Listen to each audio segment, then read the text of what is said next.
The sun is setting. The dog finally stopped barking. Life is good. But inside, there's trouble brewing, and Emma has no idea. Although she feels fine, like her father, Emma is one of the 67 million adults in the U.S. with high blood pressure or hypertension. Just like her radiator that's on the fritz, Emma's heart is working overtime to get the job done. Let's have a look. The heart is the pump in our bodies, delivering blood to the entire system through a set of pipes, or blood vessels of all sizes. Smoking, high cholesterol, diabetes, obesity, physical inactivity, family history, and increased age all contribute to these blood vessels, or our pipes, becoming less elastic. The more blood our heart has to pump through stiff, narrowing arteries, the higher our blood pressure. When the force of the blood against our artery walls is too high, life-threatening health problems can result. Problems like kidney disease, heart disease, stroke, even heart attack. Can Emma get her pressure down before it's too late?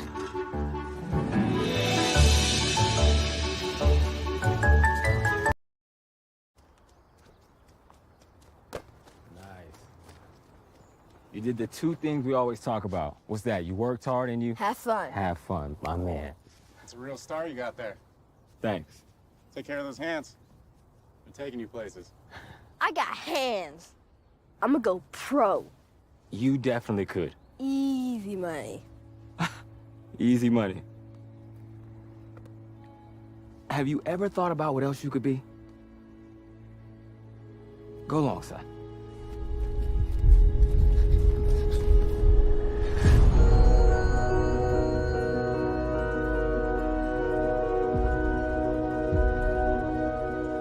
You could be a brain surgeon. Your hands could operate as skillfully as Dr. Myron Rowe. Or a sports agent, handling big contracts, like Rich Paul. What about an artist? You can be as creative as Brian Blue the Great. The art you make could inspire the world. Son, you can even be an astronaut. Flying in space with Leland D. Melvin. Sure, with those hands, you could play for a team, but you could buy a team. Ownership. Get to wear the rings first. I can do all that, Dad?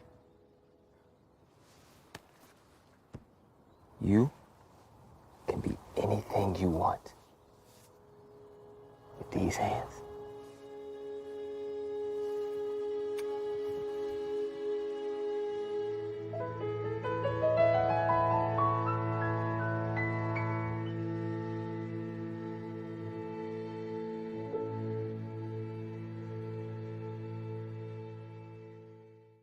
Hello, everybody. This is David Evans from Washington, D.C. Also with my favorite person, Michelle Cox from Atlanta, Georgia. She just got off of a brand new hot show, y'all. Michelle Cox show. It was amazing today. She had a great person on doing another interview. How you doing today, Michelle?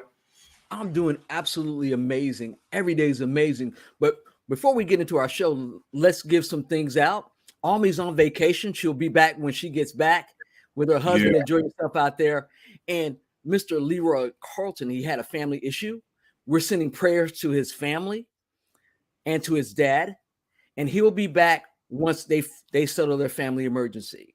So, Dr. Evans, as always, we pray for our colleagues where they are all around the world. I want to thank you, Michelle, for just keep pressing on. You know, we send our love and prayers for those in Mississippi with so much going on. And you from Mississippi, so you know the devastation and the pain, Alabama, Mississippi, down in that area, when we see that the hurricane and devastation of people down there who have to restart their life all over again, you know. And one of the things that we do on PIC TV Network, we always give back. And I want to thank you, Michelle, for always supporting and giving back to everybody on PIC TV. Well, that's our job. Number one, remember, PIC TV, the People's Information Channel, and what we do is we inspire, we inform, and we educate. We also entertain a little bit too, but the main thing is to elevate our communities. So I'm always glad to be here and always glad to be with you on these broadcasts. Well, you are an award-winning anchor person on here with Hello America. You know, the Michelle Cox Show is popping and rocking right now. We're going to talk about that a little later. But we started a new segment, new series. We like in series number 5 of a brand new show that we started, Michelle. And again, I'm so happy about the wise banking and credit cards. And let's get into it today. Banking and credit cards. Everybody, most people who watch right has a banking account and also a credit card. How can we better ourselves with these two things, Michelle? How can we keep ourselves in a good standard with our banking and credit cards? Well, before we get into that, I want to play a little segment for you that I watched. Okay. It's from PBS and Frontline, and it's called Easy Money. Because right now, when we talk about banking and wise banking, we also have to talk about the 2 banks that have been restructured now because the FDIC took them over. But let's view a little of what happened to get us here. All right, everybody.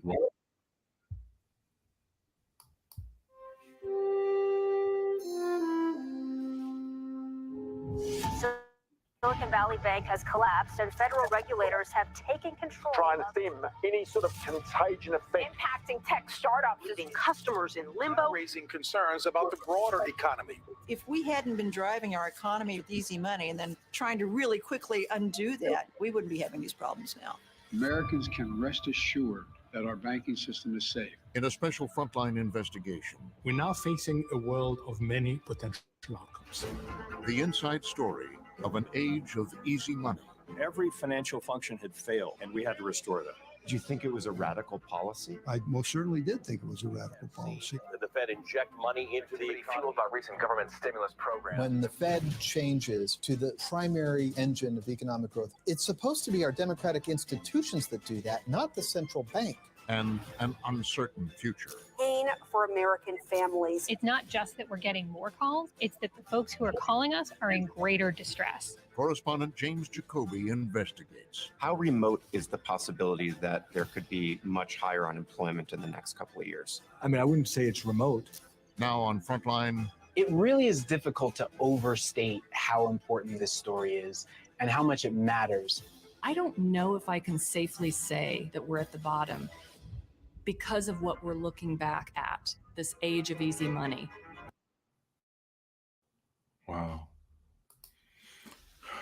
Amazing. Mr. Unmute yourself. And we have to give credit due right now to PBS and the Frontline for letting us use that clip. Yeah. Now, when we talk about easy money, because I really want to get into this, because we're talking about wise banking and credit cards. When we talk about a bank that has been dissolved or had to be restructured, what was the bank doing? Well, when Leroy was here in the last segment, we talked about the banks take the money that we deposit and they loan it to businesses. Well, we had a section, a charter of a time where when the Obama administration was here and we had banks failing because of predatory lending. And I'm just going to tell you what predatory lending is, just in case you don't know. Predatory lending is where they were doing the subprime loans. They were lending people money for houses on stated income. They weren't even checking to see if they had the correct credit to get these types of loans. They were just giving out this money. But what happened is anytime you overextend and then you can't pay back, that's when we start to have these collapses. So that's what happened with subprime loans and subprime loans. We had both of those. And then we had subprime commercial loans on commercial properties. So now we see ourselves back kind of in this triple bubble that's going on with us right now. So when we talk about wise banking, that's why we have the FDIC. But anytime they remove regulations, what can happen is you can have collapses because there are people that aren't thinking about your money. They're thinking about only how they can make money. And when we have that disconnect and there are no checks and balances, then we have situations like SVC. So let's go a little bit further. We had several banks, when I say several, a whole lot of them, back in 2008 when Bush left office. Our economy was in collapse. We had foreclosures, and those foreclosures and predatory lending, it hampered 50% of the Black community. A whole lot of European Americans, Italian Americans, and even Asians, everybody got hurt. But when regular America catches a cold, we catch pneumonia. So in this, we've had that Bush failure, Obama came in, and then what Obama was trying to do at the time, he was giving these loans, he was shoring up this with the Fed so businesses could retool, they could hire more, and then we could grow the economy. But what did Wall Street do? What did a lot of businesses do? They took that money, and instead of rebuilding the communities, rebuilding our nation, they did stock buybacks. Which, if you look about a stock buyback, anytime a company is buying back its stock, there's a red line. There's trouble here. Because think about it. If they went on and put that money back in the community, back into good jobs, back into getting us back to where we needed to be in manufacturing, we wouldn't be sitting on a triple bubble right now. So now that we have that, then they cut interest rates. We had interest rates down to zero. Well, if you can't make money on your money, but the bank is still making money on their money, and that's your money, what happens is your wealth tends to stop. If you're counting on the bank and you're counting on interest, or even if you're counting on certificate of deposit, because for a while there, even on CDs, certificates of deposit, they were only given 2.34%. And that was Ally and just a few banks. That's why we talked about annuities. Annuities, they give you 8 to 9%, where banks don't give you that much, even though they have wealth products. When we talk about wealth products, we're talking about wealth products for them. Credit cards, your APRs, 23%, 24%, 29%, all the way up to 35%. But you can't get, if you put $10,000 in your bank at 0% interest, you got zero. 10,000 times zero is zero all day. But the banks were still making money. So now we have to deal with the greed of Wall Street, because we see, and people look at the inflated number, companies are inflating their values. And that's what happened earlier today. There's a whole segment out there. Young lady, she's defrauded Microsoft. And so much so that they're taking her to court, and she's going to jail because she got her company valuated by overinflating the number of clients that she had. She told them that she had 3 million clients when she only had 300,000. They bought her company on what she said her valuation was on. Now she's being sued. So the same thing happened with big business. We're talking about the Apples, the Microsoft, all of those. They had all these buybacks and it inflated their values.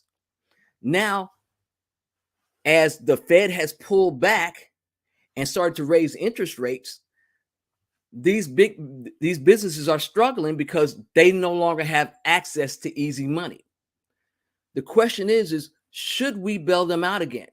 Now, Dr. Evans, come on in, because I want to have this conversation with you.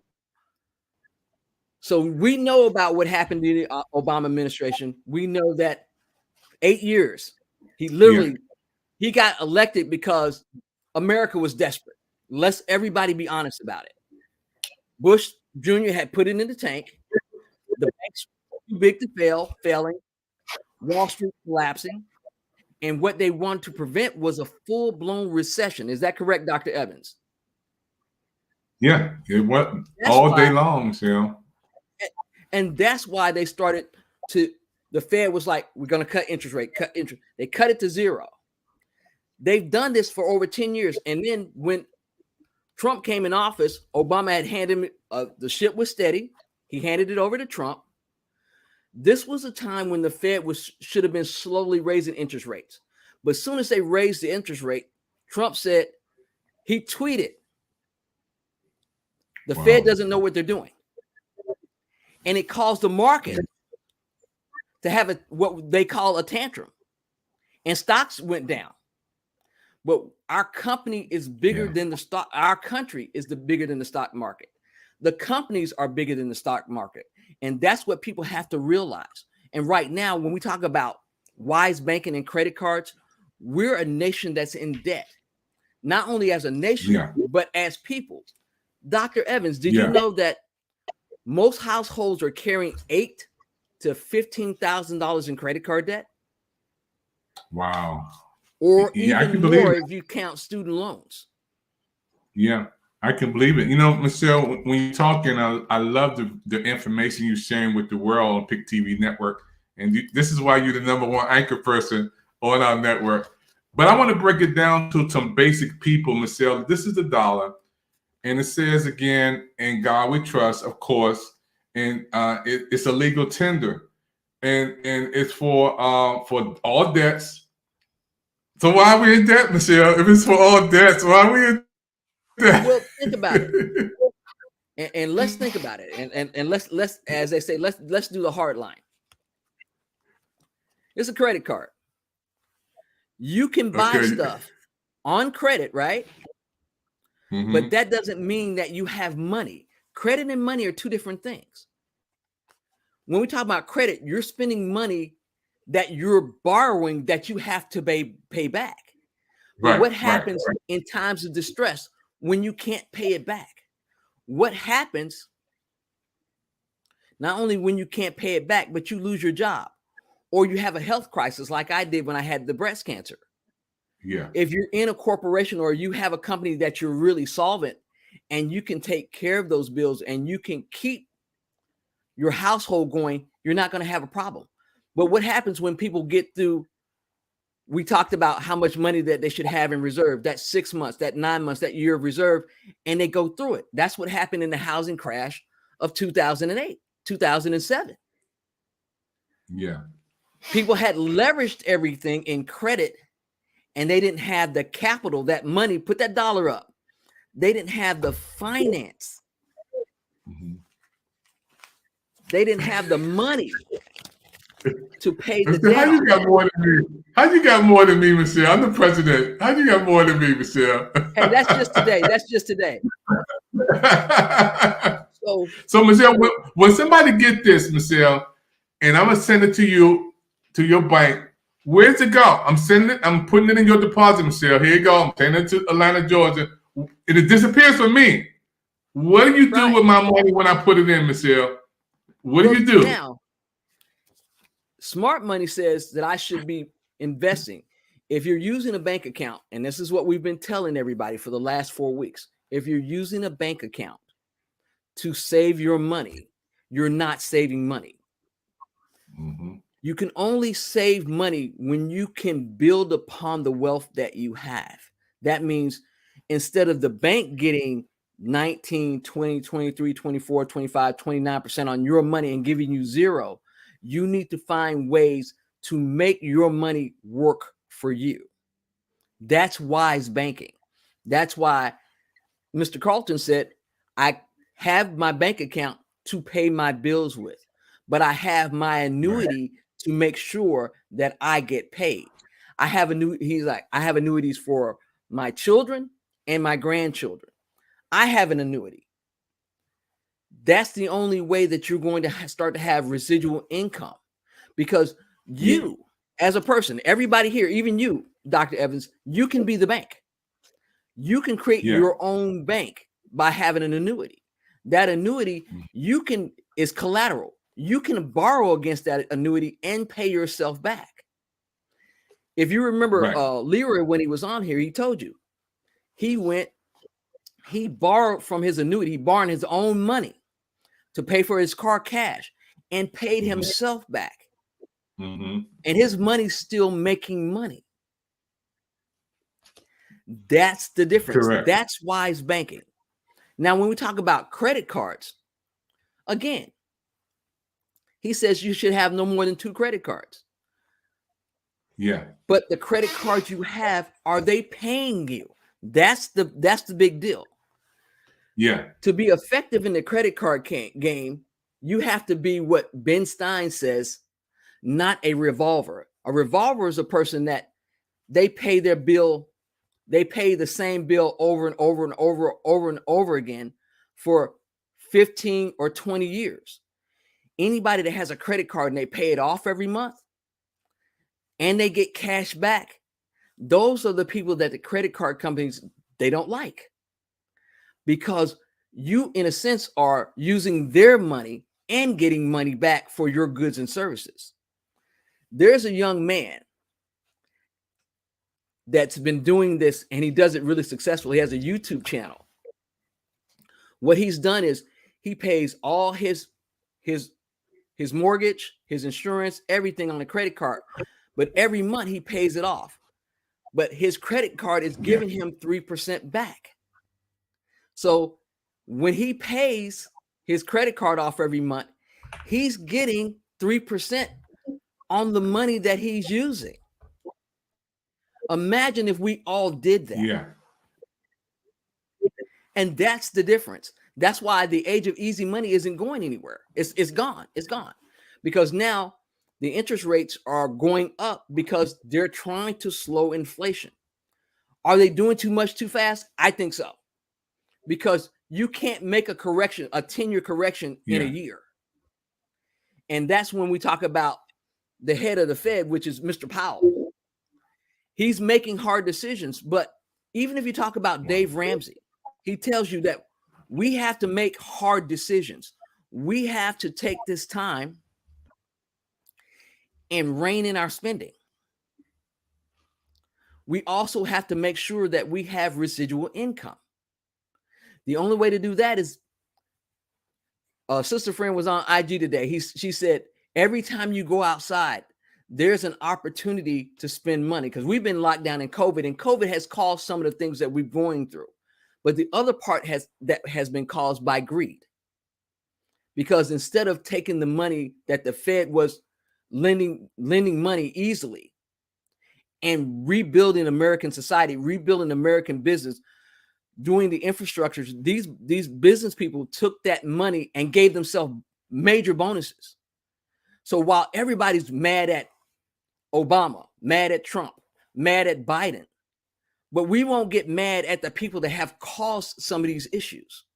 Now we have to look at our society, because they're in debt and we as individuals are in debt.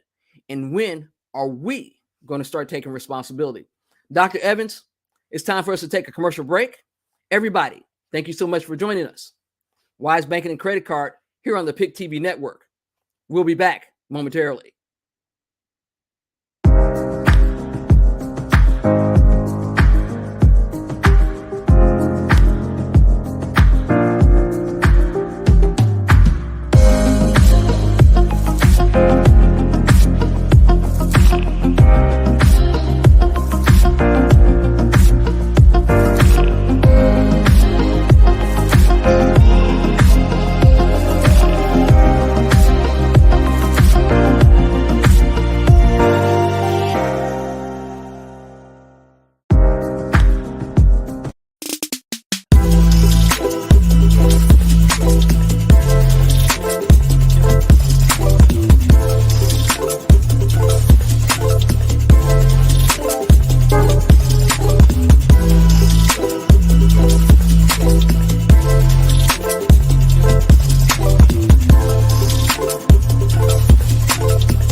Hello, everybody. We're here with the one and only Michelle Cox from Atlanta, Georgia to Washington, D.C. on Hello America.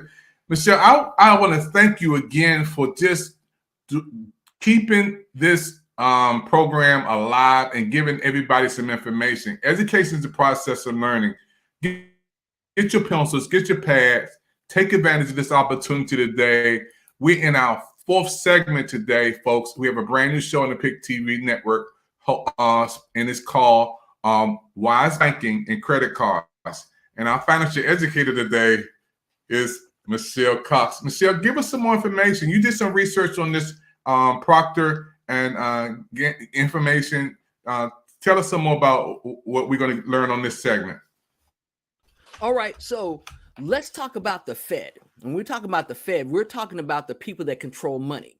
Now, what we have, unfortunately, in Congress and the Senate is we have a stalemate. Our people in politics are acting like children. And then we wonder why our children are acting out.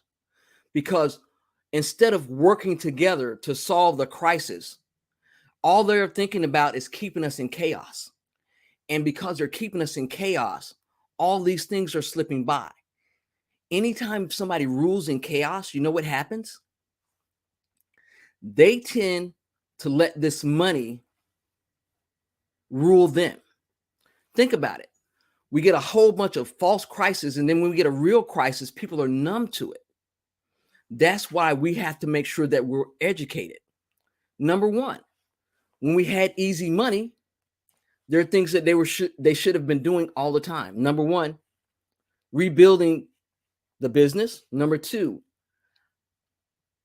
making sure that the labor force was trained and ready for this new age of STEM and technology. Because if you look at the Black community and you look at the Asian community and you look at the Indians from India, not Native Americans, and other people that even come here, what they do is they try to establish wealth. Well, we have some things that have happened where we've been marginalized. There's a book called The Color of Money, Black Banks and Racism. So when we talk about the money that we lost, because we weren't even able to have or own our own banks. The first bank that was chartered for the freedmen was set up. We made deposits because they said African Americans need to be thrifty. You need to become homeowners. You need to show us that you're part of the American dream. We did that. Millions of people put money into the Freedmen's National Bank. They put a white guy over this bank. He lent the money to white communities and absconded with that money, and all these Black people lost money. So they lost faith in the banking system. Now, these times are coming again, but we have Black banks. We also have Black credit unions. If you go to YouTube and you put in 50 Black banks and credit unions, you'll see that we own banks. One United is one of them. Here in Atlanta, Citizen Trust is another Black bank. So we have our own banking institutions. But again, in order to be stable and in order to build wealth, we have to get outside of the banking industry. And that doesn't mean that we put our money in the stock market either. Because as you know, the stock market is a game of speculation. They're bidding on the future of that company, how it's going to go. But just like now, housing is still being foreclosed. We still have COVID. We still have the commercial subprime real estate going on. And the Fed is raising interest rates because we have this runaway inflation.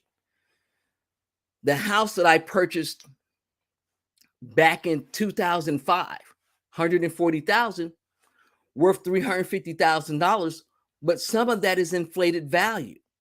Now, you want to buy a home. The median price of a home in the area that I live in is $300,000 to $400,000. That means for a regular family just starting out, the American dream is no longer their dream; it's their nightmare. Because to start a home at $400,000, you're making $17 to $20 an hour.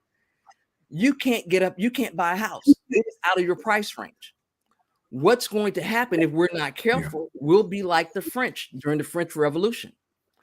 People were poor. There were bread lines. The people in power let them eat cake. They got tired, and what they did was they started to riot, and they started killing all the rich people. That's not something that we want to do in this society. We can do things right now.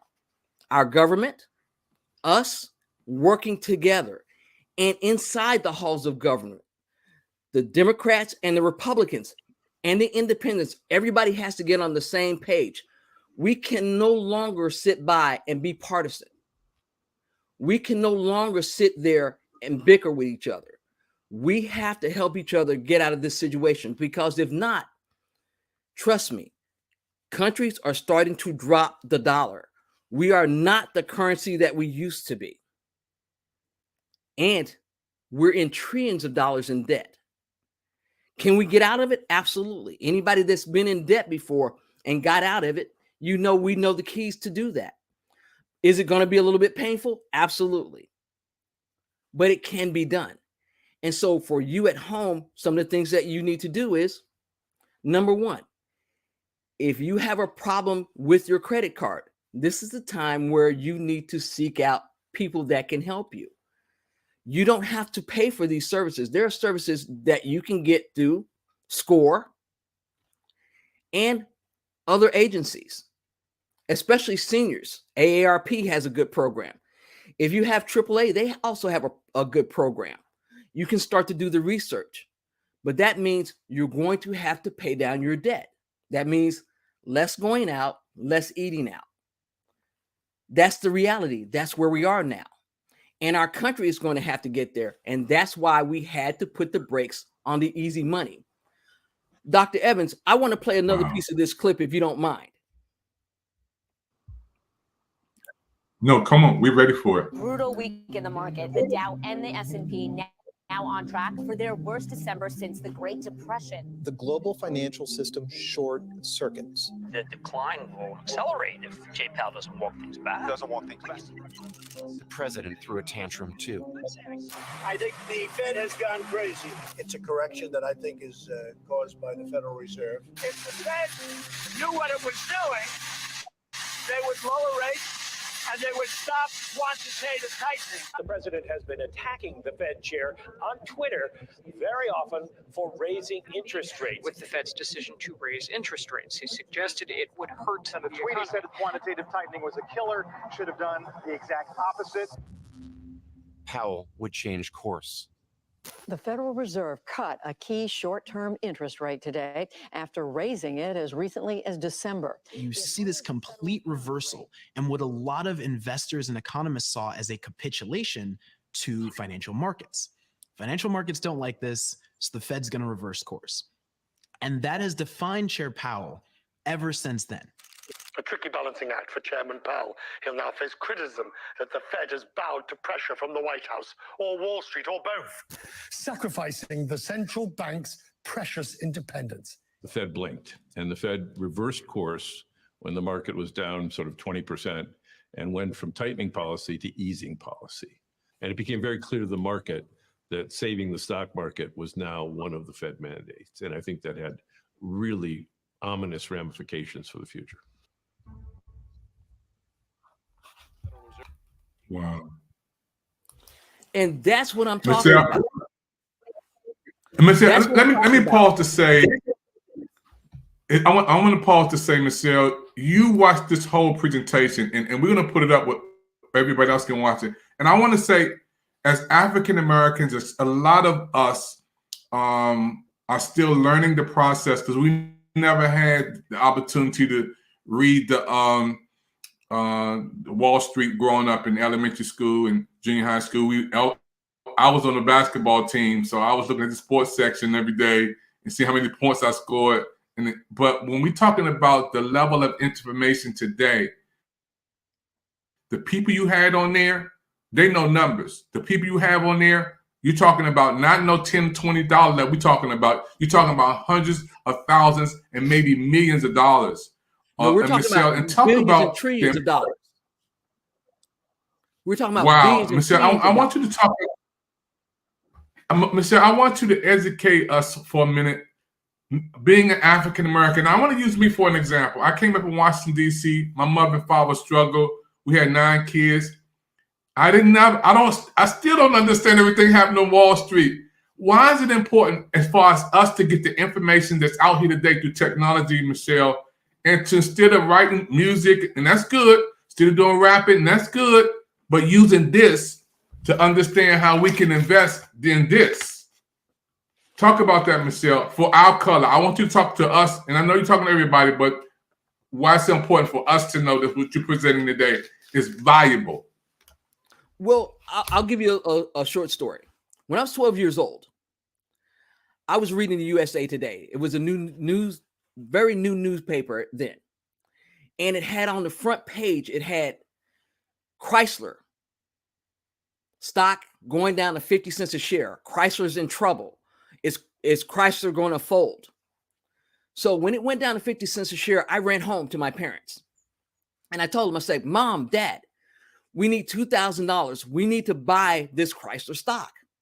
And they're like, what are you talking about? I said, we need to put money in the stock market now. And my dad was like, I don't understand, and we don't do this.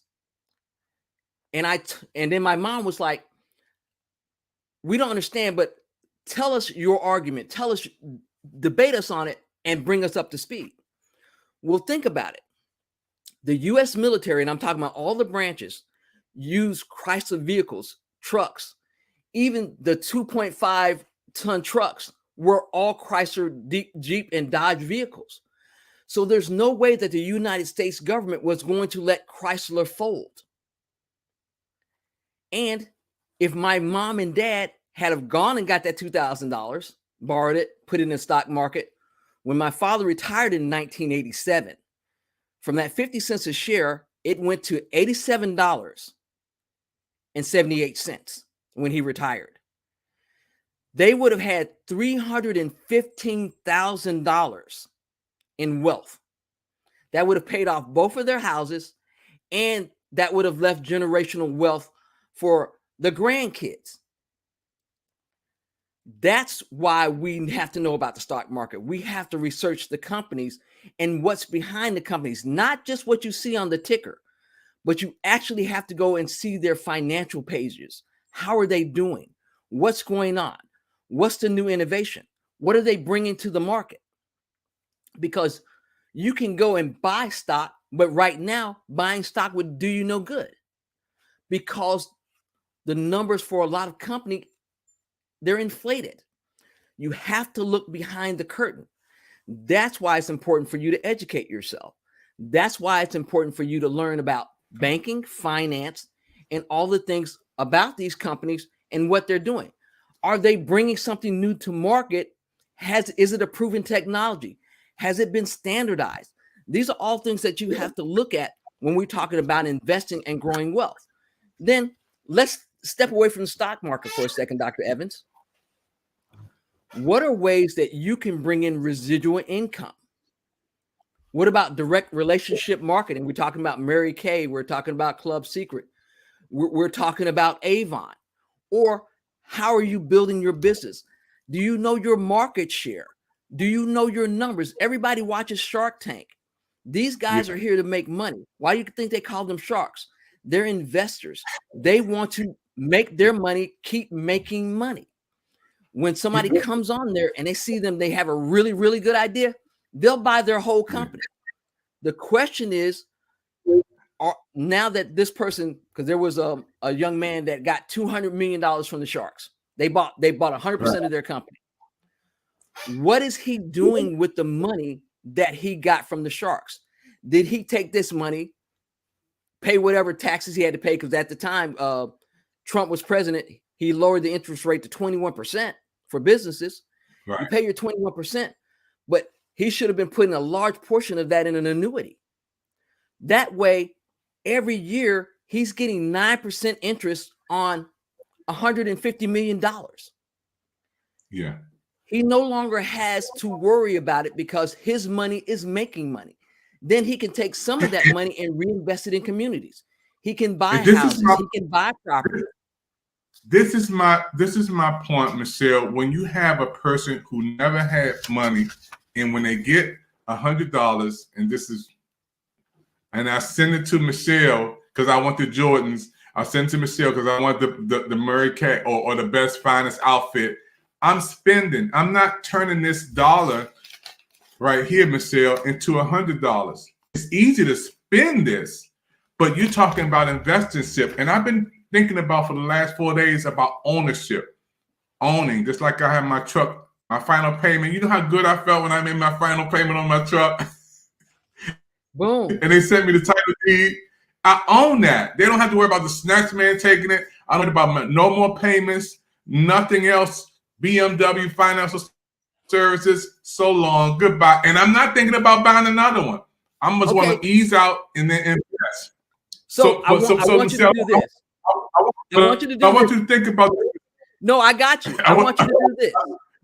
The money that you were paying for that car note, that money that you were paying for that car note, take that money every month, put it in an account. Then when you get to $5,000, because that won't take you long, it'll take you less than a year, because I know BMW payments are high.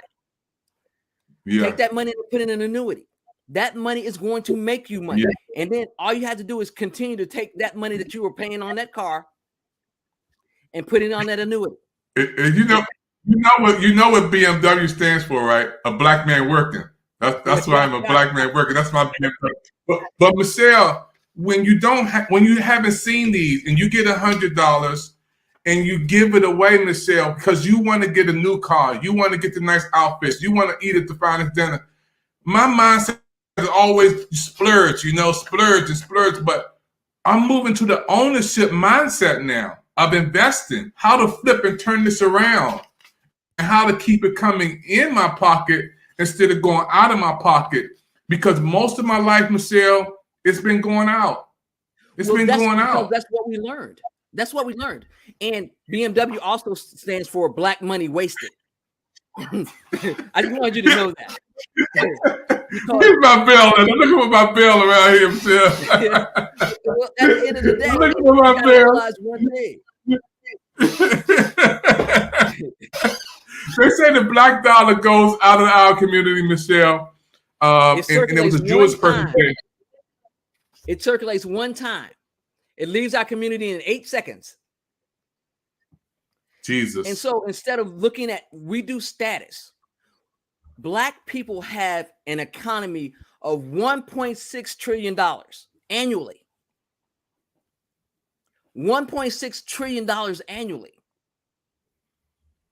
What we're learning to do, it's not that we haven't, we're learning to do this. We're turning the tide.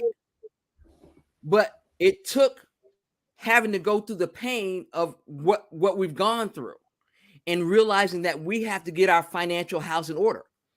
There's a wonderful woman. She's an economist and she's a financial expert, Lynn Richardson. Everybody can look her up. She's amazing.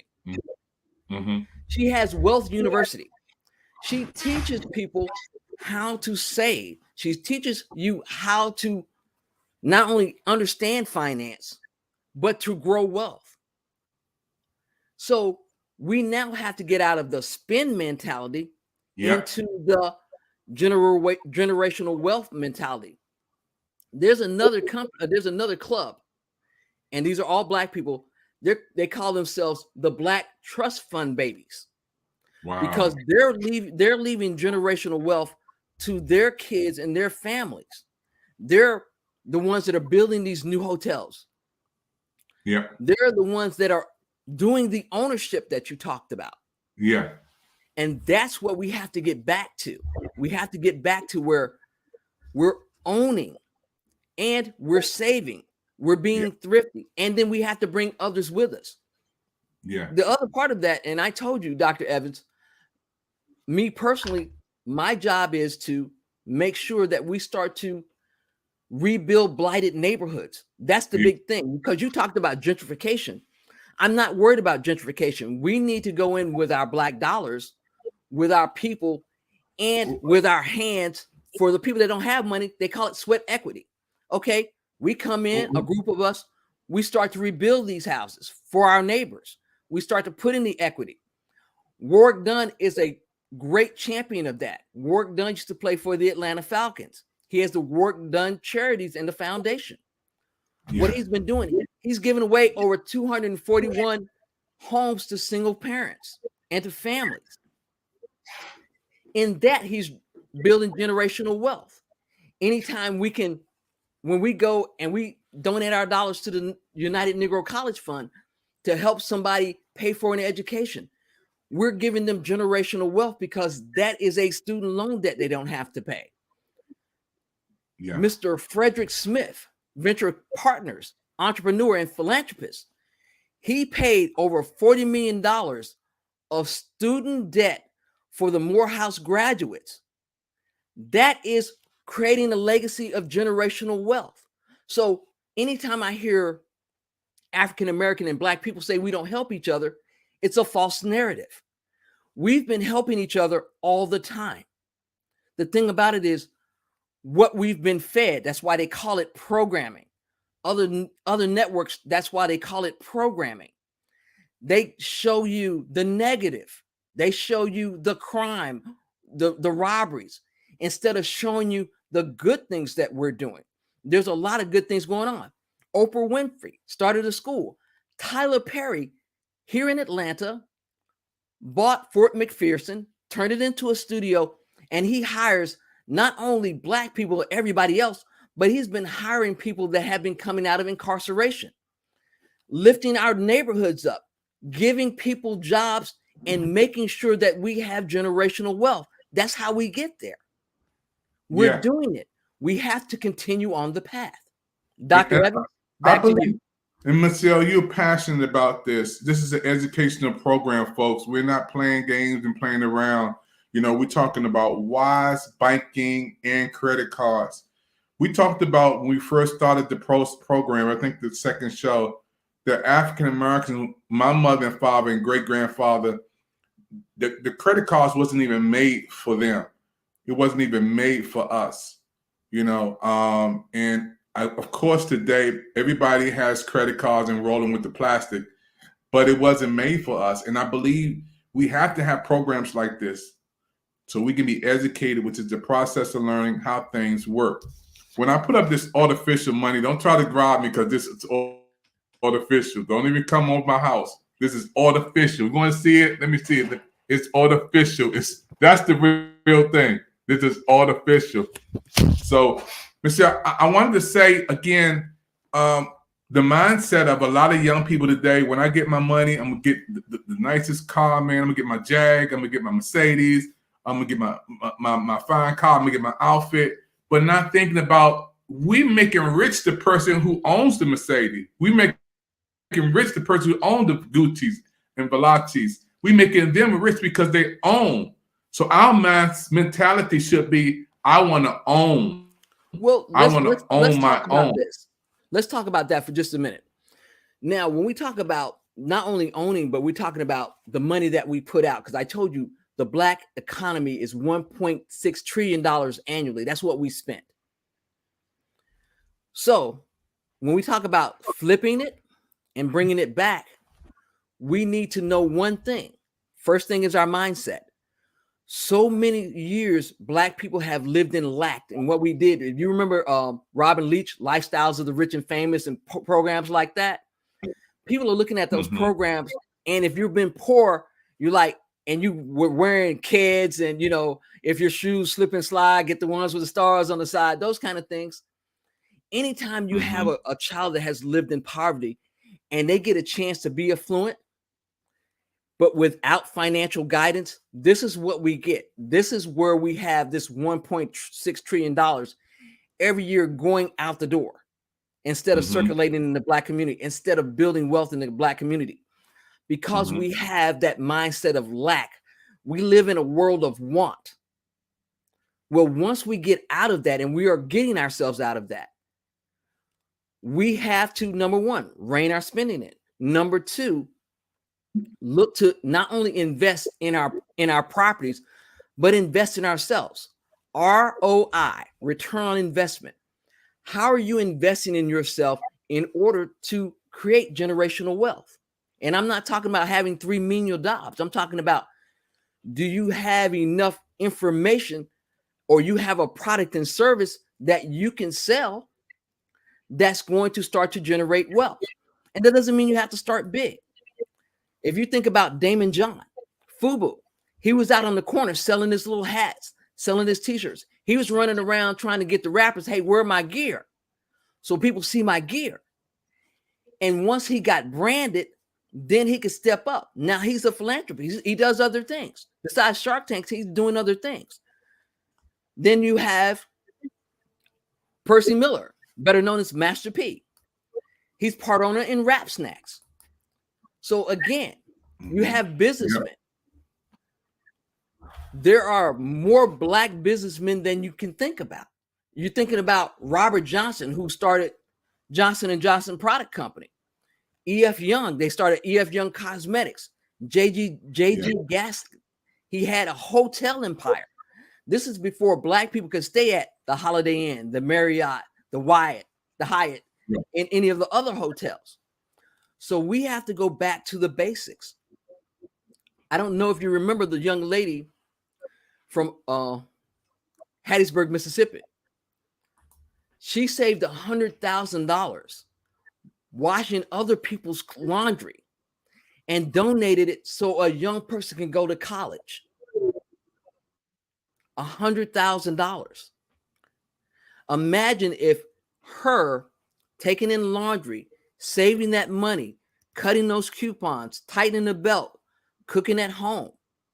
If she can do it, if even 2 out of 10 of us do that, we're creating generational wealth. And this is the reason why mindset that we're lacking. This is the reason why you have on a Gucci shirt. You don't need to have, Gucci belts and Louis Vuitton.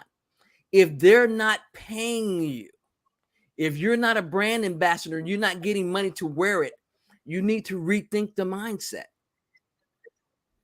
What happened to the days of being clean? Yeah, this is the reason why, Michelle, when I see $1.6 trillion flowing from our community and from our people, this is the reason why a lot of people who are not of our color and not of our background come into our communities and sell the same food that we sell a lot of times, soul food per se, and cook in our neighborhood and buy and get our money because of this reason right here. This $1.6 trillion. That ain't no little amount, Michelle. Well, that's why they market to us. So at the end of the day, and when you talk about people that come from other countries, just so you know the immigration status, if you're a brown person, an Asian person, because for Chinese people and other Asian people, they had the Exclusion Act of 1884. They weren't even letting Asian people come here. Then if you're a person from another country, you have to have wealth to come here. If you have wealth and you're bringing wealth here, because just so you know, the country of Uganda just found 220 million tons of gold. They are the new gold standard. That's why when you talk about the United States and the economy, if we don't get our house together, we're going to be the next third world country. So now that we get out of this mindset of lack, what's wrong with eating beans and rice? What's wrong with eating a bologna sandwich? What's wrong with taking your lunch to work? There's nothing wrong with it. We've been sold that we have to spend. We've been sold that we have to be consumers. We do not. But the other part of it is people don't even know. There's a whole collection of Black farmers. Are you going out of your way to support Black business? Oh, they're too high. Mm-hmm. But you'll buy other people's stuff and not even look at the price tag. Mm-hmm. But when you're talking about buying from us, not all of us, but the people that say, dealing with Black people, your prices are too high. You haven't looked at the outlay. If you go to Publix, you're not going to tell Publix your prices are too high. You're not going to tell Kroger's your prices are too high. You're not going to tell Albertsons and Smith your prices are too high. We have to get out of the mindset of lack. And that's where we are today. and we have to rise together. And what you said was very important. You said out of the mindset of spending, you know, $1.6 trillion. You know what we can do if we come together, and we can build our own hospitals, we can build our own schools, we can build our own community centers, we can build our own senior citizen centers. You know, we can build our own whatever. You know, if we come together and we invest in this instead of it going out, you know, to make it come back. And this is my mindset. Next month I'll be 61 years old, Michelle, and I'm gonna own more. I want to own more. I want to pave the way of the future of owning, you know, something more than a pair of Jordans, and I like those, you know, or just a new outfit, a new suit. I want to own more than that. Like I stated earlier, for those listening, this is a very important television show. Michelle and I are doing, and matter of fact, we have two financial experts or financial educators that couldn't make it tonight for emergency reasons. But Michelle said we must keep this show going, and she did her homework. Michelle, that piece that you looked at, and you looked at the whole thing. Just tell our audience more about that, and we're gonna put the YouTube up. But tell them, because you watched the whole thing, and it's part of, Michelle. Tell everybody who's watching right now, you're an African young American woman from Mississippi. Tell them, Michelle, about, and I'm from Washington, D.C., the money town, the political town of the world. But let everybody know why you research. You don't play with this stuff. When experts come on, you do the homework because you out studying them, you out working them. What makes Michelle Cox operate like that? Well, number one, if you're asking financial experts what they know, you need to be able to fact check. It's okay to be able to take them at face value, but even in the world of finance, it's broad. Even in the world of economy, it's broad. That means we need to do the research. And for me, I like to be informed. Everybody says knowledge is power, and that's partially true. It's the execution of knowledge that's power. It's how you apply it that's power. That's why they have applied sciences. So what you learn, you have to be able to apply. That's why I do the research. So when you look at me or when you ask me a question, I'm going to tell you what I know. If I don't know, I'm going to go find out. I've always been that way, because the more we know, the more literate we are, not only in our finances, emotional health, and our intellect, the better we are and the more that we can help our community. My job here on the PIC TV network is to make sure that I'm giving you accurate information, to make sure that I'm telling you what's behind the scenes, and that I'm looking at the experts in those fields and I'm studying what they studied. That's the only way that you can trust us here at the PIC TV network to elevate, to inspire, and to educate you. And Michelle, let me stop you for 1 minute. 50 years, 100 years, it was called blackout. They blacked that out. You're not supposed to know that. You're not supposed to look at the shows like that because you're not educated. You're not even supposed to be in this room with us. You're not supposed to research like that. This is why it's so important, folks, for us to support the PIC TV network, like Michelle Cox is saying. When you decided to come on board, when I first interviewed you, and you talked about the computer lady in your books and helping people learn how to read, especially for kids, you said, I want to join the PIC TV network. You were one of the first persons. And you said, I'm tired of seeing us, African Americans, shooting each other on TV, killing each other, embarrassing each other, fighting each other on television. I want to bring something positive. And one of the greatest moves I made with this broadcast is to make you our public relations persons, folks. And she is an award-winning, has her own show. We're going to talk about that in a few minutes. Michelle, what you've done is amazing. You know, I look forward to you handling any situation when we come on PIC TV network. And you know what I'm going to say before I say it? When we talked about Tyreek Nichols, I said, Michelle, we're going to do a show in honoring Tyreek Nichols. And those who are watching right now, when I asked Michelle, let's do it, she said, okay, but we're going to talk about the positive. I said, Michelle, what do you mean? She said, we're not going to show the beating. We're not going to show the police. We're not going to show anything, but we're going to build off of this man's dream of being a sky watcher, skateboarder, a worker, a family man who loves his mom. Talk about that narrative, Michelle. And when you go there, we wanted to talk about the kids that were shooting. You said, Dr. Evans, I only would do it with you, even though you're my president, if we talk about the positive. Talk about the Tyrese Nichols. Well, when you think about it, you can go to any other network. You can go to CNN, you can go to AFN, you can go to WSB, you can go to ABC, NBC, you can go to all the other networks and put garbage in your head. I did an interview today earlier with Mr. Frey White, soon to be Dr. Frey White. And he said, garbage in, garbage out. You come here, number one, to get educated. Number two, to get factual information. Number three, representation matters. It doesn't matter whether I'm black on Fox. If I'm not representing you to the standard of excellence that you should expect, then I'm doing you a disservice.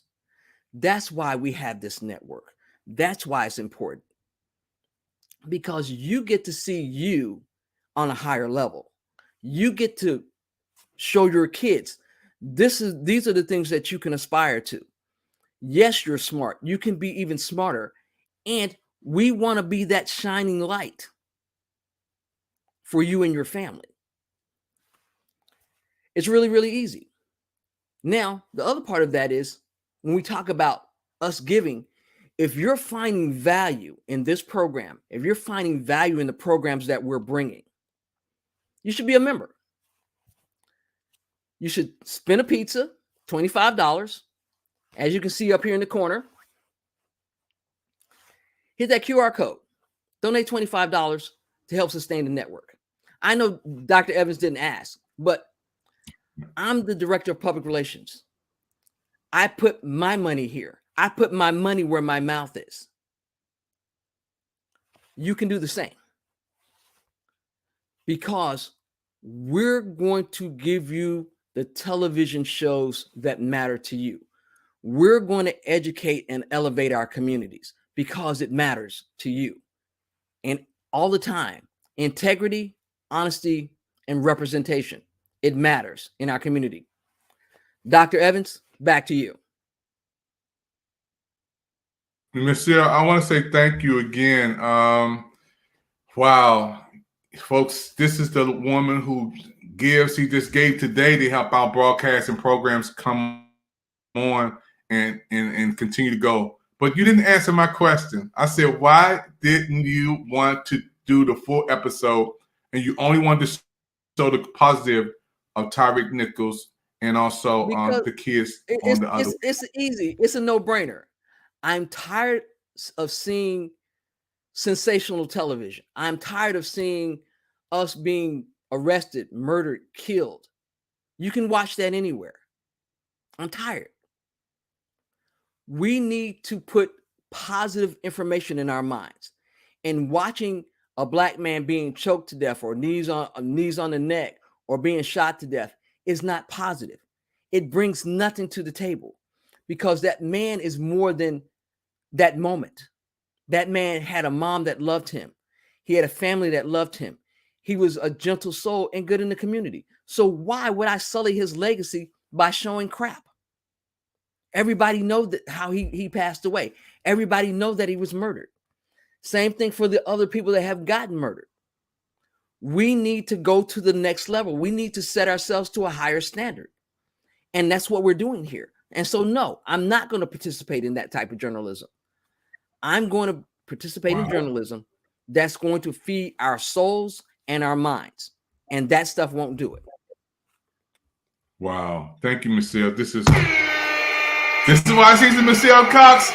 Your award is right over there for 2023. You again, the #1 show. Michelle, let's talk about before we close. You got a brand new show on Pick TV Network. I'm going to put a plug on the Michelle Cox show. You had on the president of the University Is it Jacksonville? Jackson State University. He was on. Then you had Jackson State University president. Y'all got to see the repeat. And you also had this young lady on. She was on last week. She was attorney lawyer, where she's a family law attorney from New York State. And then you had this brother on today. He was a preacher right in Holy Week. Right, Minister Frey White, Holy Week, and he's also getting his PhD. He also was a businessman. Wow. He's an entrepreneur. Wow. So, give us a sneak peek, because you got a lot of people coming on, and those who want to come on the Michelle Cox Show, let them know how we can get in touch with you and what they have to do to prepare about the reading aspect of it. Well, here's the deal, and I'm going to make this plain for everybody. The title of my show is The Importance and Power of Reading. If you didn't see it on the PIC TV network, we do the rebroadcast not only here, but it's also on my YouTube channel. You can Google me, Michelle the Computer Lady. Now, I told you before, it's about integrity and representation. So many kids can't see themselves further than playing basketball or volleyball or football. But we can be CEOs like Kenneth Chenault was with American Express, and Richard Parsons was with Time Warner. And you got Tyler Perry and Oprah and Percy Miller, Master P, Damon John. We can be more than entertainment. We can be owners. We can be sports agents. We can be lawyers. You can be doctors. And talking about people coming on the network, yes, you can come on. But the emphasis is positive programming. I'm bringing on people that are positive, that are different occupations all over the world, so our kids can see us in a different light, not boo-boo down on the corner with his pants hanging off his behind. You're going to see Moses West. He's an inventor. He created atmospheric water generation. You're going to see Dr. Farmer. She's an ear, nose, and throat specialist. You're going to meet next week Nikki Sadiq. She's an author and a Christian and a mother. And we're talking about the importance of reading, because the reading is the cornerstone of learning.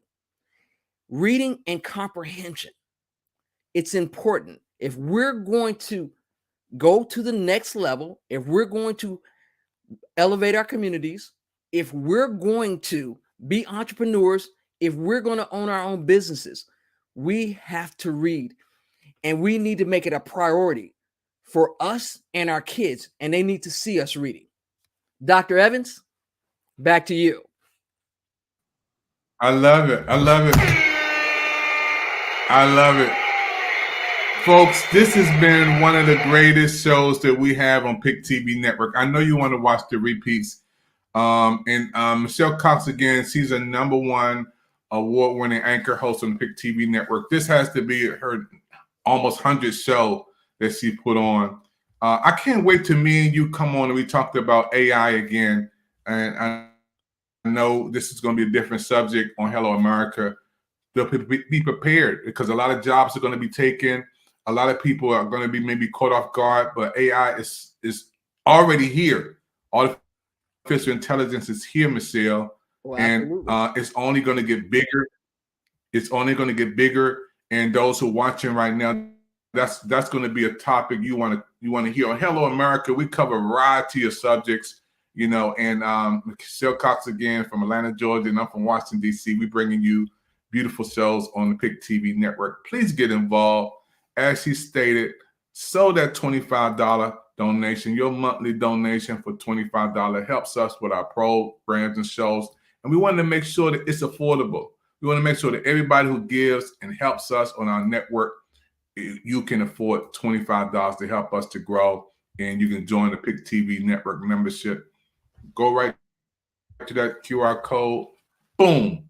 You show you how to give and support the network. And we've seen people giving already. Your $25 per month program, your donation goes a long way.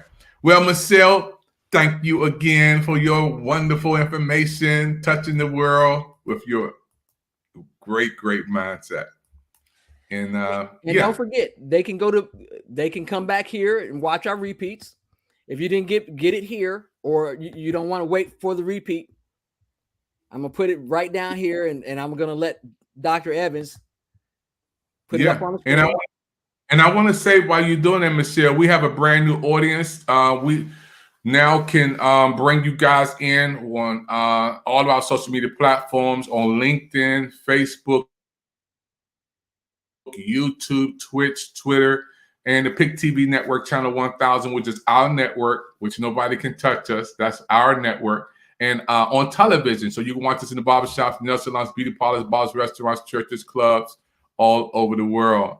I want to say again, don't forget to watch the Michelle Cox. I say Michelle Cox Show because everybody has their name. Oprah has hers. Gail has her. Michelle Cox, Atlanta, Georgia, 7 o'clock every Wednesday. Don't forget, every Wednesday, 7 p.m. Eastern Standard Time. And then you can watch the repeats. The repeats, again, you got to see it again. And we have also a brand new Pick TV Network, YouTube, Spotlight. You can jump on over to our Pick TV Network YouTube. We just put that up today. Pick TV Network, YouTube, Spotlight, and you can check us out there. So, Michelle, again, the importance of power in reading. This is the title of that beautiful show, folks. And the host is right there with you. And she's the woman who has the genius mind of Michelle Cox. Yes, folks, we want to thank you for your time. Thank you for we're going to take a break and we'll come right back and do our closing words. Don't go nowhere. One of my favorite commercials, folks, is a commercial that talks about these hands. And I love this commercial. It's one of my favorite commercials, folks. So when we play this commercial, it got to be number one.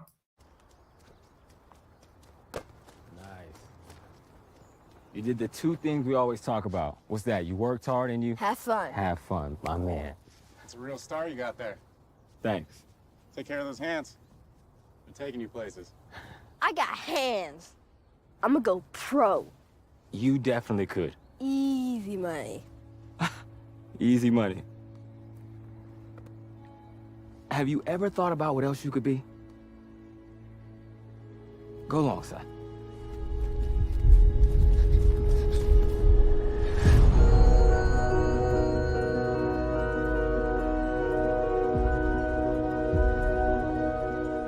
You could be a brain surgeon. Your hands could operate as skillfully as Dr. Myron Rowe. Or a sports agent, handling big contracts, like Rich Paul. What about an artist? You can be as creative as Brian Blue the Great. The art you make could inspire the world. Son, you can even be an astronaut, flying in space with Leland D. Melvin. Sure, with those hands, you could play for a team, but you could buy a team. Ownership gets to wear the rings first. I can do all that, Dad? You can be anything you want with these hands.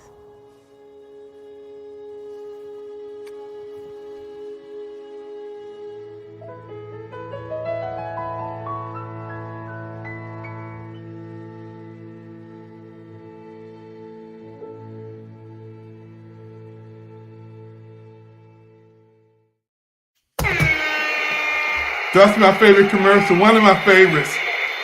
A black man telling his son, you could be anything. Michelle, and I think about what you presented today and why you do the importance of reading.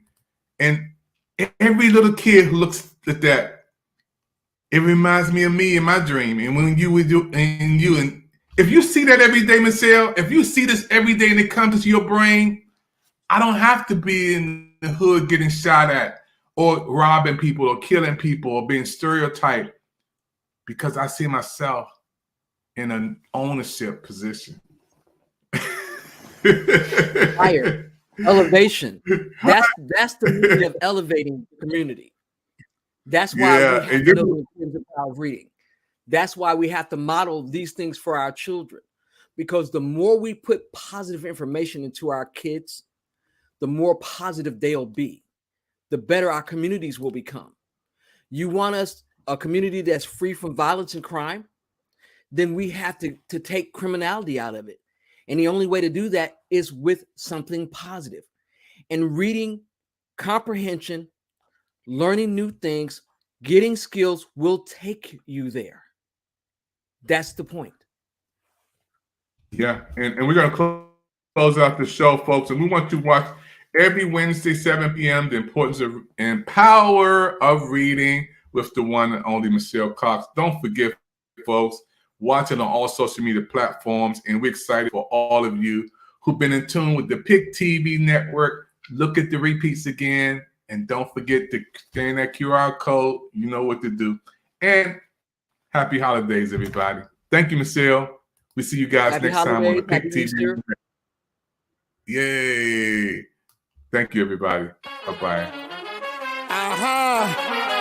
Y'all ready, y'all? Come on.